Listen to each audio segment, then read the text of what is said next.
முந்தா நாள் பொக்லின் ஒன்று வாங்கலான்ட்டு போயிருந்தோம். குவாரி கிரானைட் குவாரி நம்ம குவாரிக்கு பண்ணுறதுக்காக விலைக்கு வாங்கலான்ட்டு போனோம். ஒரு 15 பட்ஜெட்டில் வாங்கலான்ட்டு போனோம்.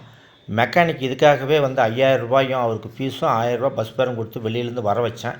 அது அவர் தான் அந்த வெள்ளை சட்டை போட்டு மேலே இருக்கிறவர். பக்காவாக செக் பண்ண நமக்கு ஃபேவரட்டாக நாளாக கூப்பிட்டு பண்ணோம். 15 லட்சம் 20 லட்சம் போட்டு வாங்குறோம். ஏமாந்துடக்கூடாது, ஏமாற்றிடுவானுங்க. அதனால் வந்து 5000 ரூபா இல்லை 10,000 ரூபா செலவாகட்டும். பக்காவாக இன்ஸ்பெக்ஷன் பண்ணி செக் பண்ணி அந்த வண்டி என்ன ஆகுதுன்னு எவ்வளோ ஒர்த்து நான் கேட்டு வாங்கணுங்கிறதுக்காக அதை பாட்டு பண்ணேன். அதை இது மாதிரிலாம் சுற்றி செக் பண்ணி தான் வண்டி வாங்கணும். இந்த பொருள் எந்த பொருள் வாங்கட்டும் ஒருத்தருக்கு 4 பேர்கிட்ட கேளுங்க, விசாரிங்க. கரெக்டாக சம்மந்தப்பட்ட ஆளுக்கு ஃபீஸ் கொடுத்து கூப்பிட்டு போய் செக் பண்ணி நமக்கு ஃபேவரட்டாக பதில் சொல்லணும் அவர். அது மாதிரி ஆளாக கூப்பிட்டு போயிட்டு பார்த்து வாங்க. 5 லட்ச ரூபா அட்வான்ஸ் கொடுத்து எடுத்துகிட்டு வந்துட்டார். இது புதுசு வந்து 79 லட்சம், 10 வருஷம் ஆச்சு, சரியாக ஓட்டம் இல்லை.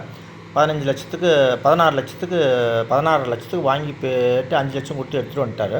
அவன் வண்டிக்காரன் வந்து வண்டி நான் பணம் கொடுக்குறேன், எனக்கு வண்டி விற்கக்கூடாது அப்படின்ட்டான்.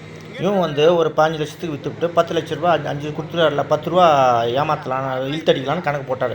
2 பேரும் ஒருத்தர் ஏமாற்றலான்னு பார்த்தார். நான் போய் 16 லட்சத்துக்கு பேசி எடுத்துகிட்டு வந்துட்டேன்.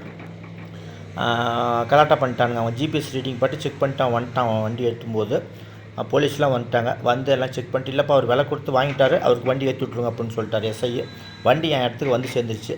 மறுநாள் வந்து அவருக்கு அமௌண்ட் கொஞ்சம் செட்டில் பண்ணிக்கிறாரு. அதனால் எப்பயுமே எந்த பொருள் வாங்கினாலும் சரி, பக்காவான மெக்கானிக்கல் மிஷினரி சம்மந்தப்பட்ட மெக்கானிக்கலை கூப்பிட்டு போய் பக்கா செக் பண்ணி நல்லா ஆராய்ஞ்சு பார்த்துட்டு அப்புறம் வாங்க. அவசரப்பட்டு நான் தான் கை காட்டுறேன், அவசரப்பட்டு வாங்கிட்டாதீங்க. நன்றி.